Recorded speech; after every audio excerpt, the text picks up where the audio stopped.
extra effort that goes into operating a business under any of these special conditions, and that it would be fair to describe that it's not business as usual. There's an awful lot of extra planning, care, and rules and considerations that go into how to deal with this. So what Amanda and I are going to do is we're going to spend about 15 minutes with you, sharing some preliminary comments and high-level overview of the things that we anticipate you may be thinking about. And then after the 15 or 20 minutes, we'll certainly open things up to questions, and we'll both do our best to answer any questions you have. And hopefully we'll get through all the questions. And if there's any follow-up questions, then I'd ask Erika to make sure that they get submitted to the Board of Trade. They're forwarded to us, and we'll make sure we get the answers back out to the audience. So in terms of the things that you need to consider about planning for resumption, a couple of general principles. It's obvious to state now that consistent with the alert levels that we're going through, you're going to have to recognize that similarly, your business is going to go through a phased-in return to work approach.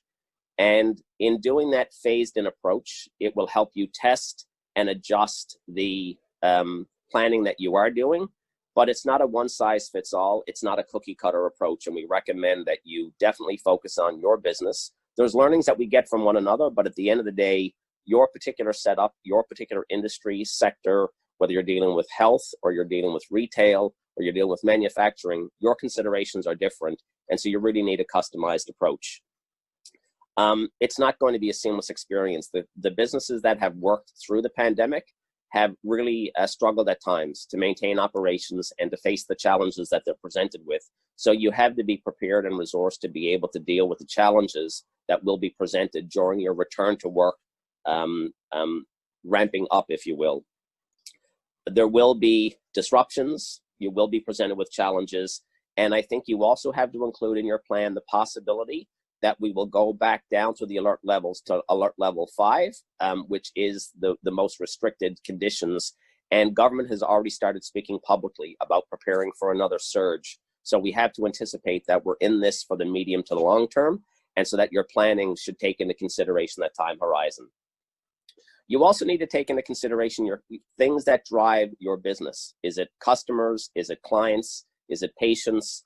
However your business volume is dictated, that is going to also impact your phased-in approach in returning to work planning that you're going to be doing.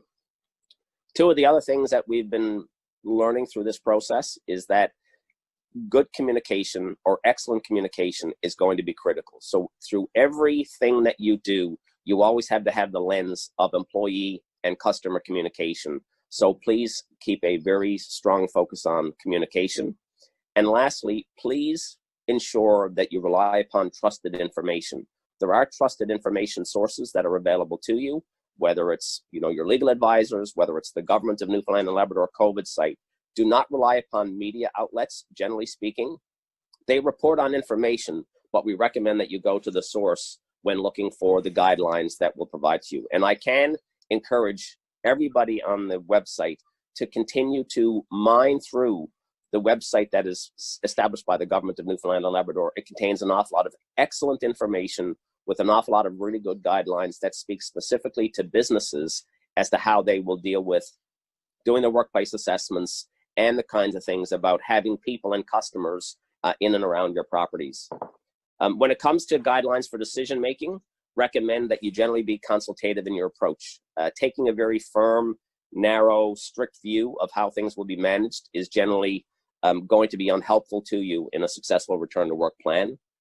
Your decision-making timeline should be temporary and generally adaptive. You have to be willing to respond and adapt to the changing circumstances that are happening on a week-by-week basis, and sometimes they're happening daily.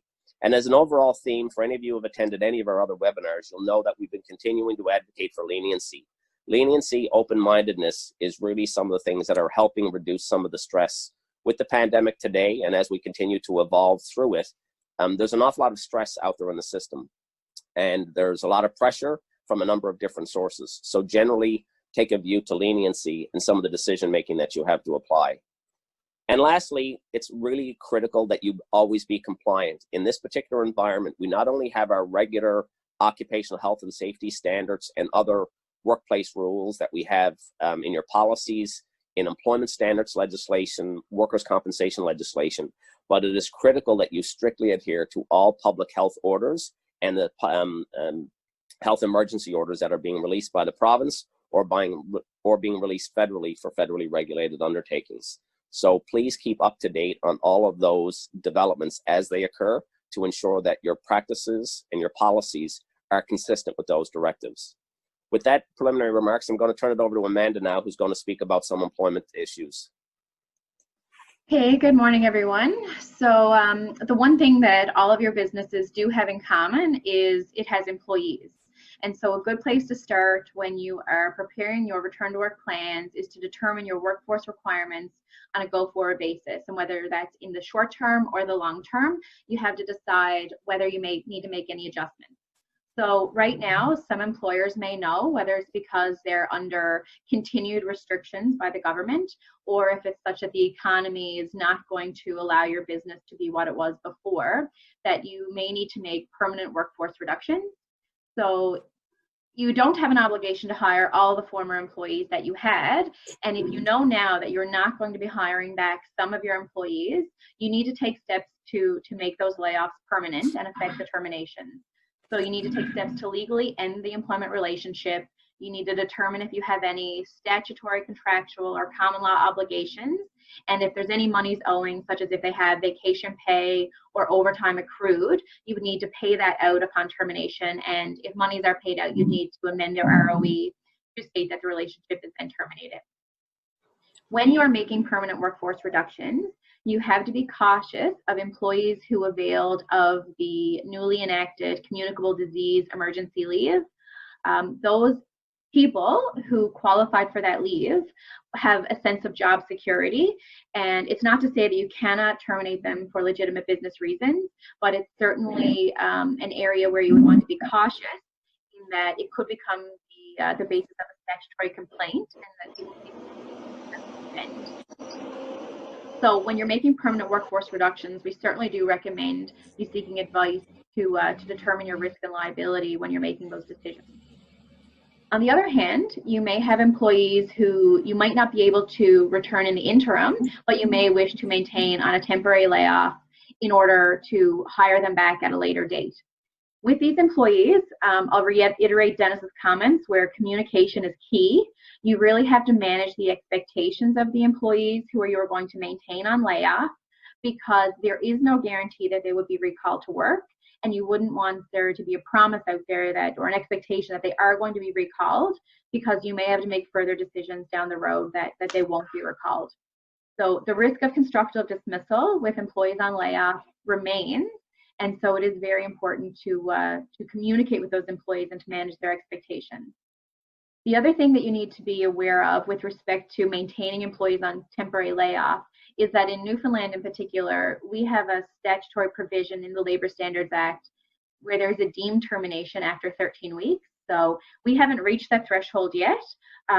Most employers haven't had their layoffs effective for more than 13 weeks, but there may come a point where some of your employees' terminations may become deemed under the statute, and that would trigger termination obligations, at least under the statute. So for those of you who have unionized employees, you have to look to the collective agreement. The process for permanent workforce reductions, creating redundancies, or maintaining employees on layoff would all be set out in the collective agreement.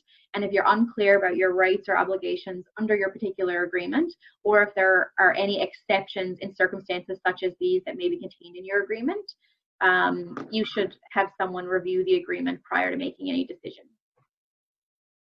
The last point on the employees that I'll make is about the employees being recalled. So these are, in a sense, the lucky ones. And if you are recalling them to work, it's important to try, to the extent that it's possible, to recall them to the same or similar position that they were laid off from. This is to protect against any claims of constructive dismissal where there's been a fundamental change in the employment relationship. Again, I'll reiterate that communication is key in these situations, because it may be such that in your gradual return to work plan that there may be reduced hours or alternate schedules in the beginning days or weeks as they return to work, and that those changes may be temporary and shouldn't give rise to a claim for constructive dismissal, but that eventually the intent would be to return them to the position they had before. If you're in a situation where employees' hours are reduced, it is possible that some of the employees may qualify for the CERB benefit. If they're making under $1,000 a month, they may still qualify for the $2,000 CERB, but we would advise that employees should be informed that that benefit is subject to tax and that it will be taxed at the end of the year. And so if they want, you may deduct and remit additional tax on their behalf. On that, the CERB is, we're getting feedback that it's almost a double-edged sword in that we're getting a lot of questions from employers stating that employees are not wanting to return back to work for a multitude of reasons. Some it's out of concerns of COVID, some is because they're quite happy to have the summer off and collect the CERB benefit. So what it's really important to let your employees know is that returning to work when recalled is not optional, absent some legitimate need for accommodation, and that a refusal to return to work should be considered a resignation, and that employees should be advised that refusing to return to work may disentitle them to the CERB benefit or regular EI benefit because they're not ready, willing, and available. So those are the very high-level issues that we're seeing with employers. And Denis is now going to talk about health and safety considerations. Thanks, Amanda. So just on the health and safety part of it, it's really important to remember that under a pandemic, it's not business as before. So the occupational health and safety obligations that we have to our employees and to the public that are in and around our workspaces is not the same as under a normal operating environment. Because of the pandemic, there is an enhanced duty of care. So employers need to be very mindful of the obligations that you have in returning employees to the workplace, as well as allowing people to be in and around your workplace, that there is a higher duty of care. And you need to be able to demonstrate that you're able to operate safely in the event that you're ever questioned by any public health authority or in the context of occupational health and safety if there's a question about your return to work plan or your return to work operations. You need to make sure, as part of your return to work, that you have all the necessary reasonable measures or controls in place to prevent the occurrence of workplace hazards. And one of the biggest and most obvious one is the question around social distancing. A lot of workplaces will be challenged to be able to address the interaction between members of the public and the number of people that they would normally employ in the workplace and the physical configuration of your workspaces. You need to modify and adjust those things to accommodate this particular pandemic and the particular controls that we are directed to have in place, including things like social distancing. So when it comes to what are the different types of things that you should be thinking about as part of your health and safety add-ons, they would include the following. There's active pre-return to work health screening.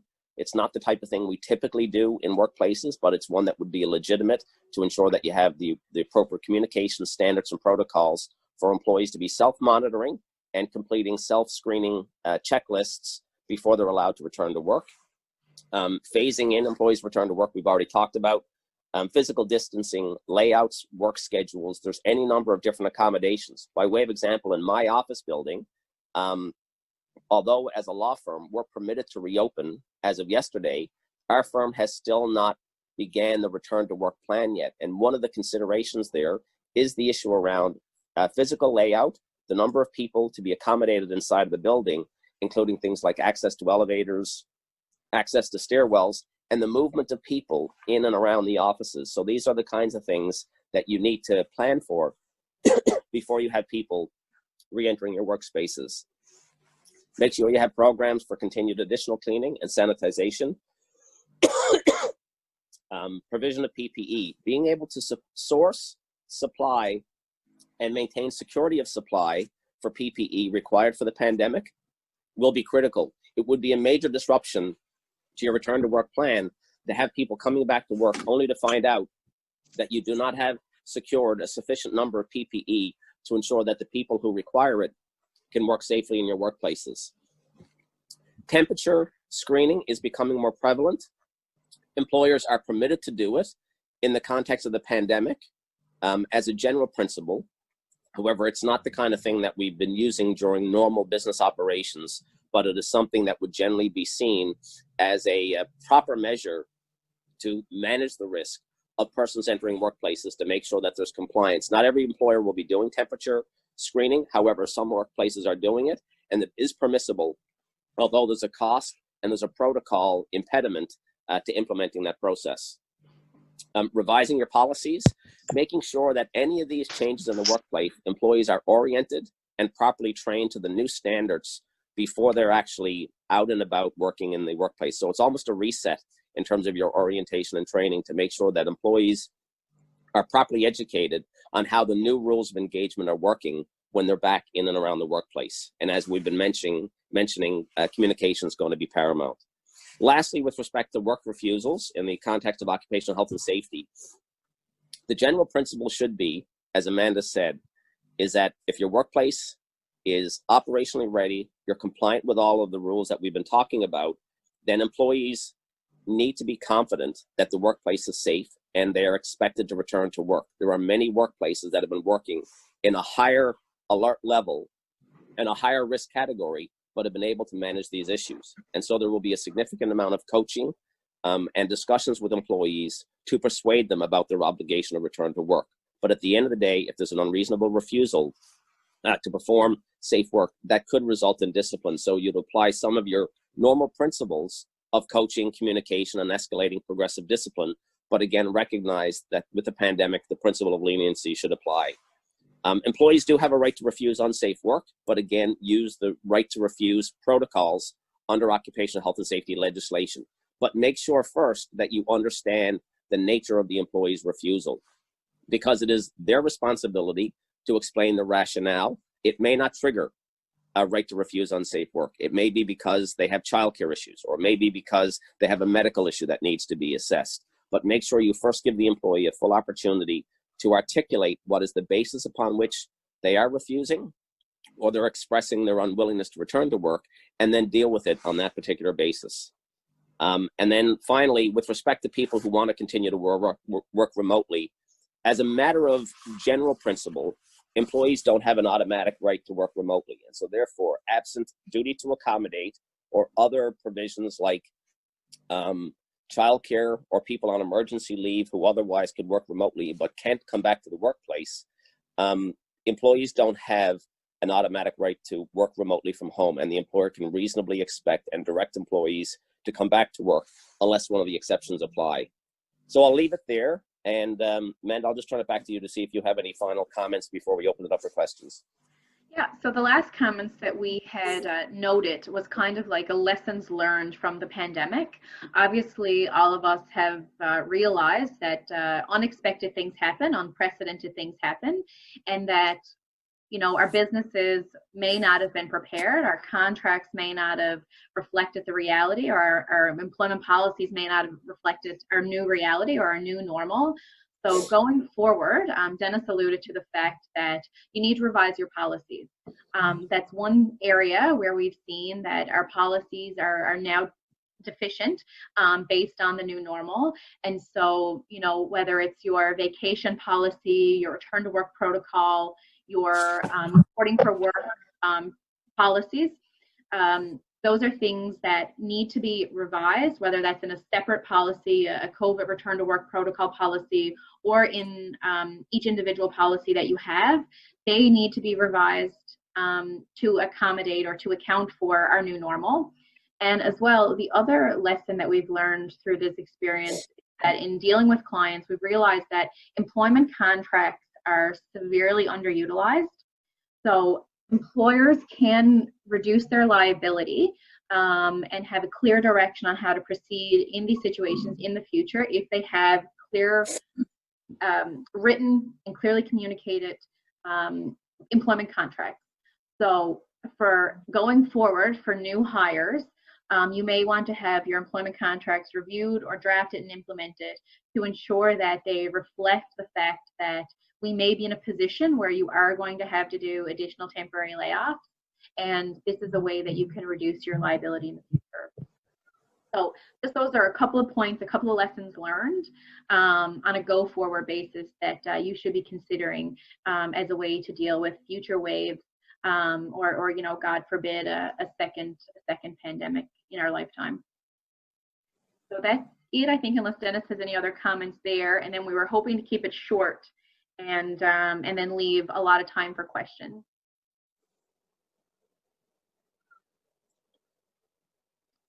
So Erika, we're going back to you then. I don't have anything further to say. I think Amanda's wrapped it up nicely. So let's go back to you with any questions from people on the conference call. Yeah, absolutely. So Carol Ann has one there. Ashley is also having a look at the chat box as well. Carol Ann Harding says, does anyone know if workers' comp has a role here? The answer is yes. If ever any employee is reporting that they have been exposed to COVID in the workplace, and therefore it could be argued to be a workplace injury, the advice is that a workers' compensation claim may be filed for assessment. So the normal rules would apply, but the first requirement would be is that the COVID exposure would have to be arising out of and in the course of employment first, but it definitely does have a role to play, and employers should be aware that that is an issue for consideration. Okay, thank you. And folks, you most certainly can feel free to unmute yourself and ask that question as well. Hi, it's Paul Toomey here. This question, I'm guessing for Dennis. As you know, I'm involved in the retail sector, and my question relates to if an employee, when we return, has a fear of coming back to work because of potentially contracting the disease, what are our obligations there? You can't Sorry, hear me. Paul. Yeah, Paul, what did you say was the issue with the person coming back to work? Let's say they say, I'm really not ready to come back. I'm afraid of dealing with customers and what happens there? So, Paul, you'd follow the basic principles of, number one is you have to explain to them that the workplace has been made safe. So I think you need to take the first step of reassuring them and coaching them on what you have done to make sure the workplace is safe. You also need to ensure that you understand that there's nothing else in the person's circumstances that may give them a legitimate reason to refuse. So, for example, as Amanda said, if there's an emergency COVID leave grounds for them to be able to stay on the leave of absence, then that would be something you would have to accommodate. Or if they have some form of a disability or medical condition that needs to be accommodated in keeping them out of the workplace, you would need to deal with that. But otherwise, as a general principle, if you have somebody who is otherwise behaving, they're in fear, but it is otherwise irrational fear, you have a judgment call to make. Number one is that in the circumstances, you may have to balance keeping qualified staff and not prematurely terminating employment. But unless there's some other set of justifiable circumstances for that individual to stay away from the workplace, and after you've made reasonable efforts to require that person to come back, if they are refusing and it's unjustifiable, you have a decision to make as to whether or not you're going to release that person from employment and whether or not you declare them to be quitting their employment or whether or not they're being terminated for cause. But in either approach, you have that right to do, but it's a business by business assessment as to whether or not you think you need to take that extreme measure. Okay, thank you. We have another question here from Gary Hickey with K&D Pratt. He says, we are planning on everyone coming back to work next week. How should we treat someone who looks to have legitimate childcare issues and would still like to work remotely? And while our business model is to show up at work during set hours, they have been working remotely over the past 6 to 7 weeks. Okay, I can certainly answer this one, and I think it'll build on the next question there from Natasha. So absolutely, the lack of childcare is a legitimate reason for someone to be seeking to stay off work. It may be caught under the COVID emergency leave, as that provision specifically addresses the closure of childcare centers. But from the standpoint of a general accommodation or duty to accommodate childcare, you do have the ability to inquire. It's not a free-for-all. It's not a blanket, I don't have childcare, so I can't come to work. You do have the ability inquire as to alternate childcare. If the person's spouse is still at home and not working, then it may not be legitimate for them to use childcare as a legitimate reason to stay home. But in the absence of alternate childcare, then you would have a duty to accommodate their either a leave of absence, a continued leave of absence, or as in the situation Gary indicated, maintaining their remote working environment. So if they have been working remotely for the past 6 to 7 weeks, it would be hard to say that you couldn't continue that relationship despite your model, your return to work model being that everybody should be back to the workplace as soon as possible, provided that social distancing can be maintained. The duty to accommodate is to the point of undue hardship. And if you're able to accommodate them from working from home and it's not an impediment to their productivity or the actual duties that they're required to perform, then it certainly would be hard to say that you couldn't accommodate that in the short term. Depending on how long that lasts, you would be able to revisit the issue as childcare centers reopen or kids go back to school. But certainly I would say that there is a duty to accommodate, and it would be reasonable for them to work from home.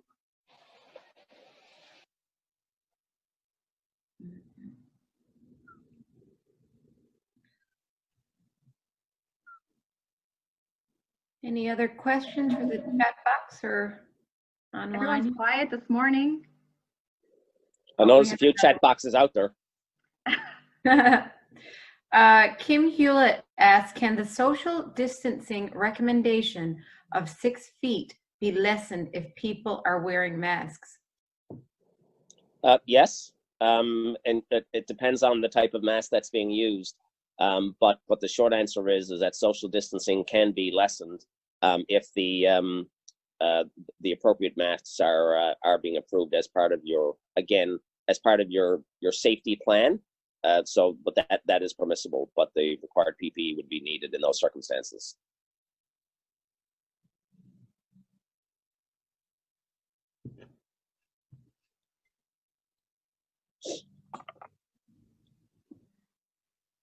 Can I just ask about mental health and regarding having justifiable reasons to not return to work?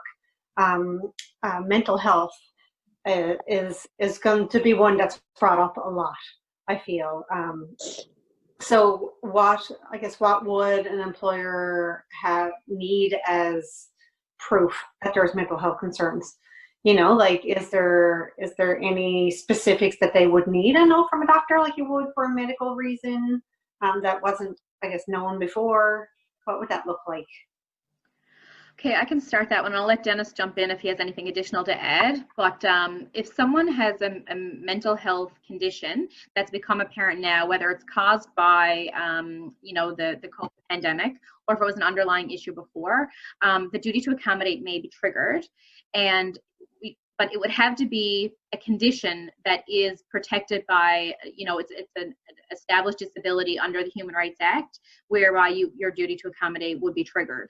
So, this it doesn't off the top seem to me be one that would fall under the COVID leave. Depending on the particular circumstances, it may, and that would be a different question then. But from your general duty to accommodate as an employer, if someone presents that they have, an anxiety issue, you may be able to ask for additional information, from their doctor to establish whether there can be any other accommodation as opposed to not returning to work. So, for example, I encountered someone didn't be alone in the workplace. Their anxiety was exacerbated by being alone, but the request was to remain to work from home. But we easily accommodated that by determining through a request for additional information from their doctor that they could work in the workplace if there were additional people brought back to work. So we kind of fast-tracked the return to work plan there, and that satisfied that employee and their doctor that they could work appropriately in the workplace, and that her medical condition wouldn't be impacted. So employees aren't entitled to their desired accommodation. They have to be given a reasonable accommodation, and that it may not be their accommodation of choice, but that the refusal of the employee to accept a reasonable accommodation, may end your duty to accommodate, so long as what you are offering is reasonable in the circumstances. Dennis, do you have anything else on that point? Thank you. Yeah, the only thing I'd add is just I'd follow your standard operating procedures for dealing with people who are saying that they can't come to work due to some sort of sickness or illness, or a mental health issue. And I'd follow your standard operating procedures about, the following up inquiries. If it's necessary, it may require further medical documentation. You may, want to send the employee with a letter to their physician with questions to provide clarification to you. Remember, you're not entitled to the diagnosis, but you're entitled to restrictions that are bona fide that may prevent the person from being able to do certain aspects of their job, and the need to assess the type of accommodation you would require. But to me, it's a standard operating procedure type of scenario, and that the pandemic just requires that you be a little bit more sensitive to the prevalence of mental health issues. But other than that, it's a standard operating protocol of dealing with people who are reporting that they can't come to work for some sort of sickness. Okay, thank you. Kim Hewlett, we have a few more in queue here now. One received privately. Kim also asked what type of masks would be required. N95s? Or do Yeah, you know? I do think it's the N95, but it may be a particular workplace issue. So I think it's better to follow up separately on that particular item, because there are a number of different masks. And for certain types of workplace, the full respirator masks are also part of the employer's plan. So that's that would be something that I think is a more specific answer that should be provided directly to that employer. Thank you. We had another question here. If a staff member has underlying medical conditions, or underlying, I guess that is, underlying medical conditions, and are requested to come back to work, can they refuse? Should they be placed on a medical leave versus continuing to work remotely? Amanda, do you want to take that one? Yeah, I can jump into that. It's very similar to the child care issue. It triggers the duty to accommodate. And if it's a situation where the employee or the employer can maintain their work remote situation, then to the extent possible, where there's no hindrance to the employer's operations, they and in the interest of leniency, they should be permitted to continue the remote working arrangement that they had during the I guess, stricter stages of the pandemic. If it comes to a point where their duties require them to be in the workplace and you can no longer accommodate the remote working situation, then you may have to look at whether if there's no other option to returning them to the workplace because of their condition, then there may be a situation where you would have to provide them with a medical leave of absence, and that will be reasonable in the circumstances if you couldn't maintain their remote working situation that you've had ongoing. And just another one here from Alan Clark. Can an employee refuse work because a residing family member has a condition which makes them a higher risk if exposed to COVID? The thing that the employer has to do there is they have to inquire with that employee as to whether or not social distancing and self-isolation can be done in such a manner as to reduce the risk to that individual family member. So the follow-up inquiries are required because there are a lot of situations where the medical information and the information from public health demonstrates that people who otherwise live with individuals who are at risk doesn't automatically create increased risk if they follow appropriate self-isolation or social distancing protocols within their own place of residence. However, if personal care is required to that individual and the elements of social distancing, for example, cannot be respected in that home, then there may need to be an accommodation made, and that may qualify for the COVID emergency leave of absence that protects them from termination under those circumstances. Okay, thank you. We have another question. We're on a roll now. If part of our return to work plan includes working from home some of the time, are there specific areas we need to consider? Insurance, for example. Do we need to compensate them somehow for Wi-Fi, etc.? And I'll have a run at that one. Yeah. We actually haven't been asked that one before, but the short answer is that the employer is not obliged to do that. Whether or not you, if the person is not set up to be able to work from home, and they are seeking that as a form of accommodation or a tolerance of the employer, then there's no immediate obligation on the employer to pay that. However, it's basically a benefit issue that the employer is going to have to decide whether or not they wish to provide it. If you were dealing with a human rights accommodation, I'm not so sure that the answer may be the same, because issues of cost may come into consideration. So employers may be put to having to pay certain things to assist an employees with their accommodation. And so that may include the cost of Wi-Fi access that is associated with the need to be able to work from home. But otherwise, without the triggering of the human rights or other legal requirement for the employer to facilitate it, then it's really a benefit issue for the employer to exercise discretion as to whether they want to pay that or not.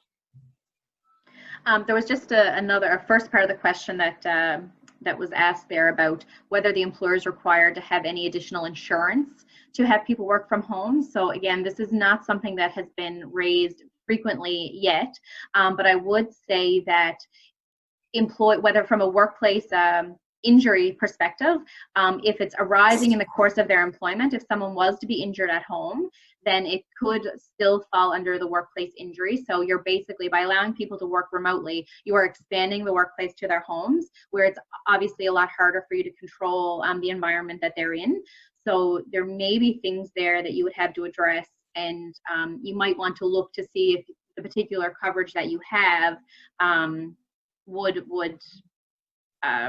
be reflected in that. I guess if your risk is higher, or you're unable to manage the risk in the same manner as if they were all in the same office space, then you may have a higher assessment for your workplace coverage. But Dennis, do you have anything else on that? Yeah, actually, Amanda, you remind me, in the very first webinar we did back in March, one of the things we commented on is the greatest area of risk that we actually saw was the fact that so many people were immediately going to be working from home. And if you had called us a year ago and said, we want to establish a work from home policy, we would say, well, there's a whole host of things that you need to be able to adapt in your workplace to be ready for the risks associated with people from working from home. So that includes things like insurance, the benefit issues, ergonomic setup, confidentiality, security, and whether or not, from a safety point of view, the person is working in a space that would be, by your workplace standards, considered to be safe. That's what you are now going to have to overlay as we start to move out of the crisis phase of the pandemic. One of the areas that I continue to be concerned about is the obligation that will be really imposed upon employers to actually think about what it is now going to do with its work from home policies, because there is going to be a new level of work from home that I think is going to be enduring from this pandemic. It may be just for people who absolutely need it, but in any event, we will need to take the time and put in the effort to ensure that our work from home systems are compliant with the same issues that Amanda described as if they were working in our workplaces. So ergonomic assessments, the proper equipment, proper security, confidentiality is respected, no tripping hazards in the work areas, those kinds of things. So I think there's a lot more work to be done in that area. Interesting. Any other questions for the chat box or live?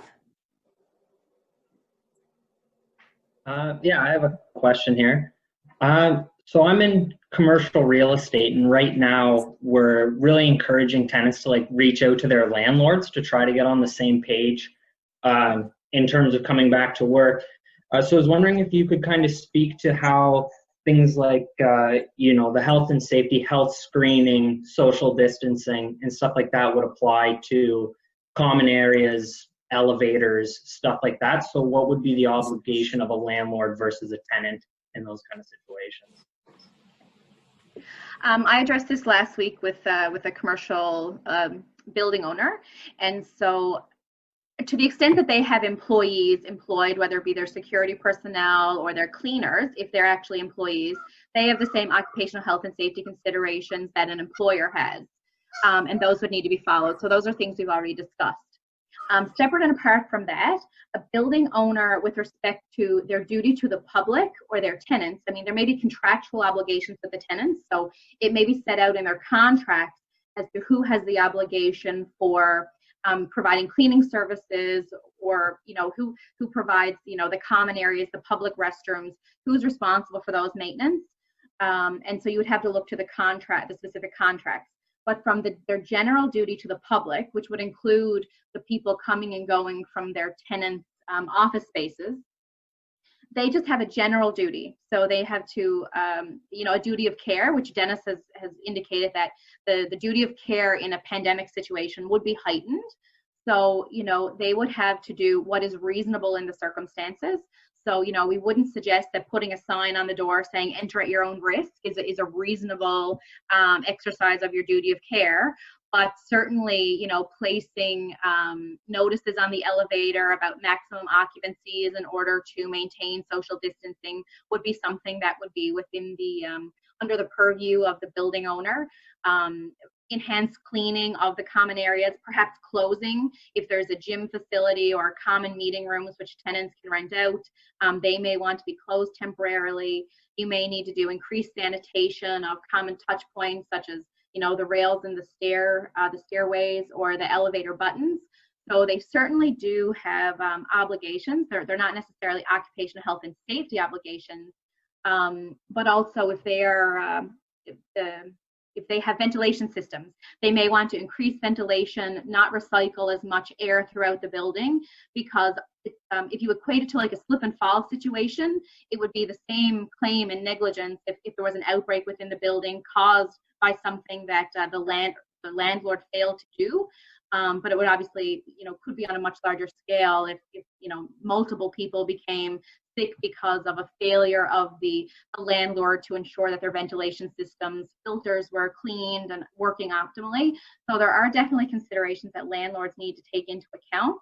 And what we recommend is documenting what the landlord does in order to be able to show that what they've done is reasonable, what they did and how frequently they did it, if they ever had to defend a claim that there was, that they were responsible for, or they failed in their duty of care to the occupants who enter the building.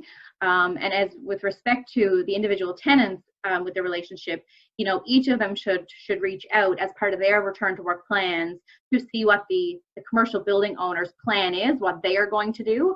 Because to the extent that the commercial building owner isn't living up to, say, the standard that the employer or the tenant would like to see, then the employer may have to do certain things, or there may be situations where they work together to have different businesses stagger their start times to reduce high traffic at certain times of the day. So there are a lot of things that they can do individually and separate, but it is something definitely that has to be incorporated into an employer's return to work plan, and something that the commercial building owners have to establish on their own in order to meet their obligations to their tenants and the public. It's good. And no, you're good. Good. Thank you. Dennis likes to have the last word, so I'll always throw it back to him. Another question here, folks, from Neil Coombs. What are your thoughts on employers having employees self-assess or fill out a declaration of their health/exposure risk prior to entering the workplace? Thank you. Absolutely, Neil. We've actually been doing that since the very beginning of the pandemic. We've actually developed self-screening tools for employers to use, where employees are required to fill them out on a daily basis. So you're promoting the need for employees to not only be aware of their own health, but to self-monitor as required by the COVID directives from the province. And then also you have every justification for developing and utilizing self-certification forms, as we call them, where the employee is required to disclose certain information to be truthful prior to being given access. And we've actually had a couple of instances where people, one case was actually quite serious, where the person was very negligent in the way in which they completed the self-assessment tool. They accessed the premises, and only did we find out that they and other family members were involved in COVID testing with the province. So it created quite a problem for the employer, for the workplace.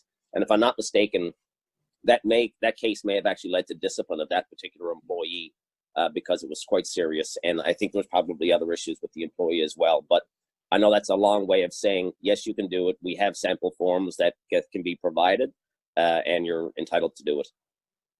I guess the only thing that I would add there is that in collecting health information, employers add on an additional obligation to maintain that health information. So you have to secure and make sure that that information is not disclosed only to certain people. So there should be a designated person who collects that information, and that it's kept securely in your facility and not disclosed unnecessarily, to make sure that you're not breaching any release of any public health information. And so it's how you use that information, but it certainly is good to collect for all the reasons Dennis said. Any other questions? Oh, we have another one here. Further to Jerry's question, what is a building owner's responsibility to enforcing physical distancing of visitors and tenants? What if corridors are only 6 feet wide? Okay, I'll just follow up on that because I addressed the first one. A lot of buildings, to the extent possible, are doing one-way traffic, so designating certain entries or exit points as one-way, so in or only or out only, and to the extent that your building permits that traffic be one direction, so there's no need to pass in the hallway. You may also want to place markers on the floor, and that would apply in someone's workplace as well. So I know a lot of workplaces, if you've been to Sobeys lately, there's a one-way track around the store, and if you miss something, you kind of got to go around the long way to get there. So that's something that business owners, if to the extent that they can do it, they should, in order to to adhere to the recommendation or the requirement of social distancing. There would be a individual assessment have to be done if that's not possible, or if there's not a more creative way you can do it. But to the extent possible, it absolutely should be done, even if it may be slightly inconvenient in the interim.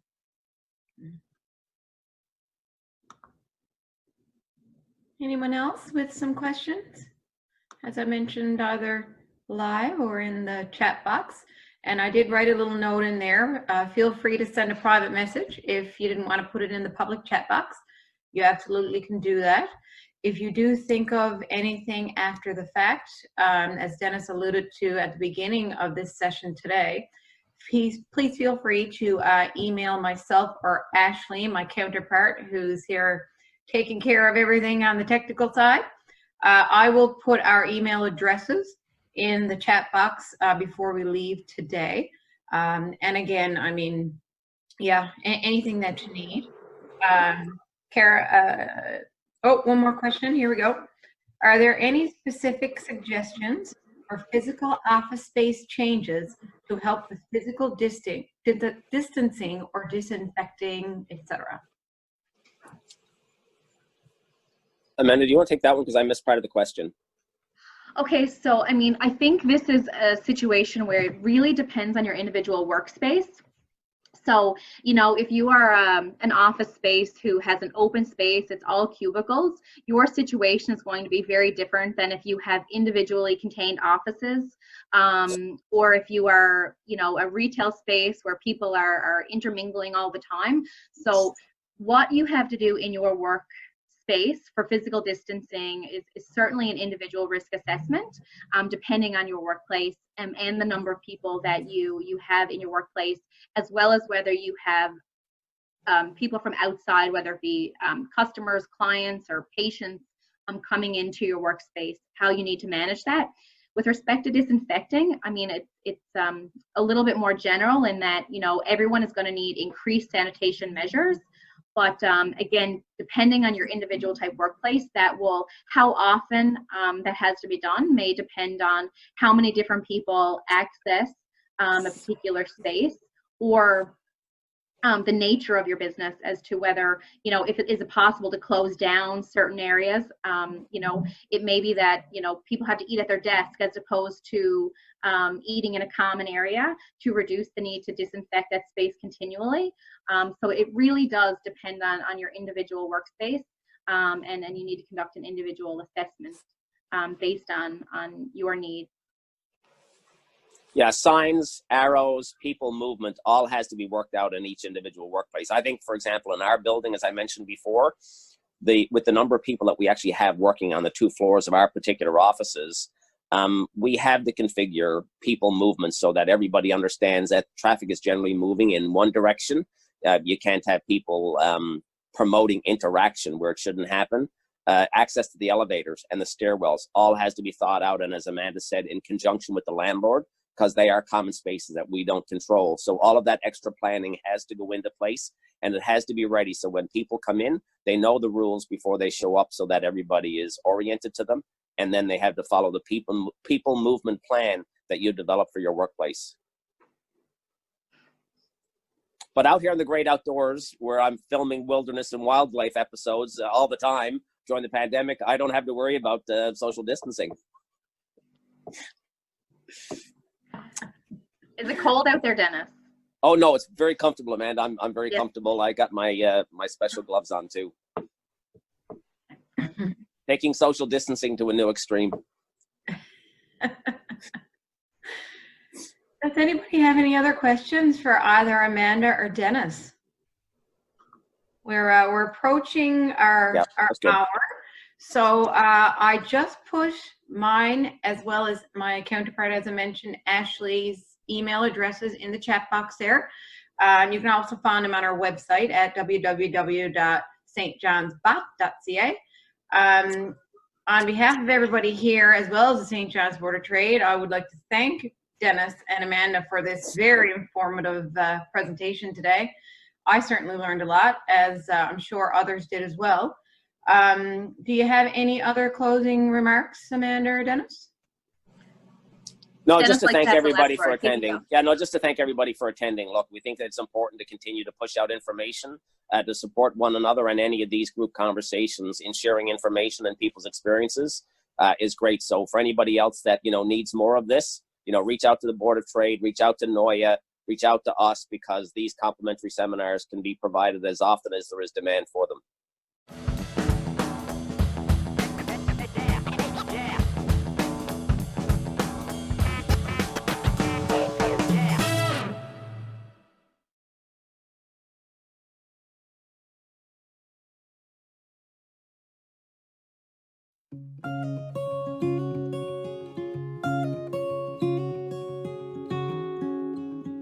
I grew up in Natty Bay, a little community 6 kilometers from here.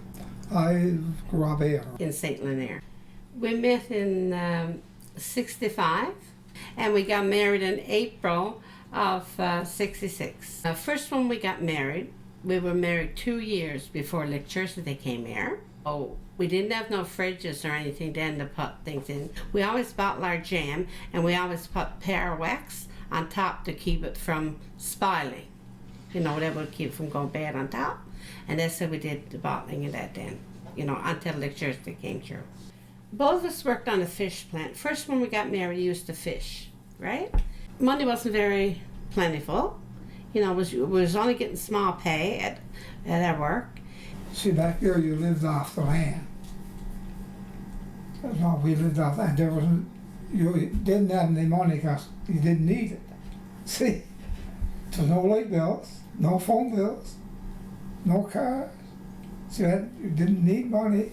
And we had all those stuff, all of those things preserved, right? When you come home from work and that, instead of come home and cooking a meal, which days we didn't have time to do, we open up something, probably open up a bottle of mousse or thing and put it on the stove, and out of that make some gravy and boil a few potatoes and carrots, and that, and there you ate your meal for supper. It was really important for the for us family, right? Beets and the carrot and stuff like that, right? That all comes from our own garden. We used to set potatoes, we'd kill up from the beach, and then when the capelin land, we'd put capelin on top. That was the fertilizer we used, eh? We gave a lot of our stuff away to people who didn't have things. We would share our bottling and our veggies. Say if someone came in unexpected and you was after finishing your lunch or whatever, we had hours to eat. Well, they came in, you open up a bottle of caribou or rabbit and, whatever, right? Moose or whatever they desired. We just do it up and quick meal, We're going to start off by making some beets. We got 5 pounds of beets. First they got to be boiled, and we just go by the tenderness. And then when they're done enough, we'll throw them in the sink there, and we'll just run some cold water over them. And as soon as the cold water is up, as soon as they're cold to the touch, we'll just take with our finger and thumb and just peel the beets like that. Oh, and now sometimes if you don't cook them enough, they won't peel like that. And then I'll cut them up. Some people want them very fancy, but I don't do that. I just cut them up chunks. And after I get them cut up, I'll do the juices, I'll say. The way I does mine, I use 2, 2, and 2. I use 2 vinegar, 2 sugar, and 2 water. That's cups. And I'll add allspice. That's what I put in mine, just allspice and salt. With the allspice, 2 teaspoons, and I'll taste it. If that's not enough, I'll add more. Right on. And then when we get that done, I'll bring it to a boil, and then I'll put the beets back in the pot, and I'll just let them come up to a boil, right? And then we'll put them in the bottle. They're sealed. If that's not sealed, that's going to spoil. Oh, yeah. You got to make sure the bottle is sealed. Yeah, because when you're doing it like that, on the bottles, when they're put in red hot like that, the bottle goes down, the cover, lid will go down in the middle, right? And they'll click and it's down. But if that don't happen, the bottle's not sealed. Might as well take them back. We always leave it right there for a while. We know the lid don't go down. We'll open it up right away. See, we want to put it back. So I don't like bottle beets. I like my home. I like the ones that I do myself. Yeah. I love beets, so. I love them.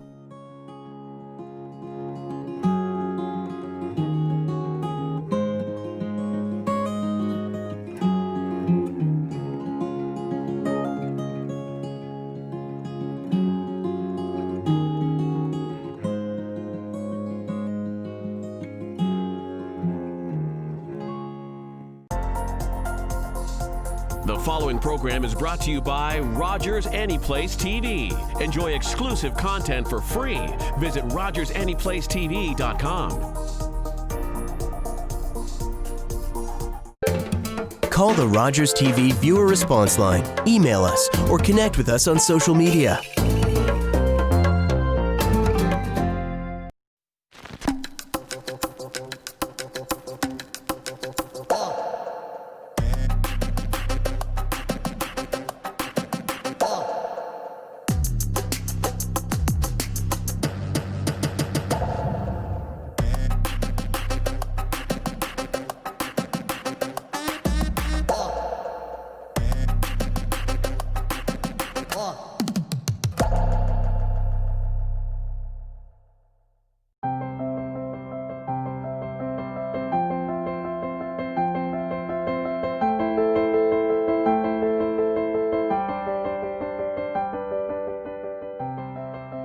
Our son is one.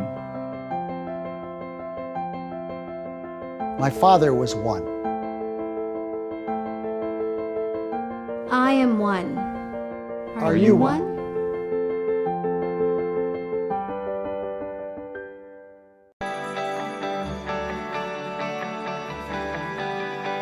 This is Rogers TV. Hi, this is Shannon Reed of the Craft Council of Newfoundland and Labrador. As an organization with members across our island, we see firsthand how the impact of this health crisis is affecting entrepreneurial families. Uncertainty for your livelihoods, your businesses, your children, and your health. We continue to work from our homes, providing information, resources.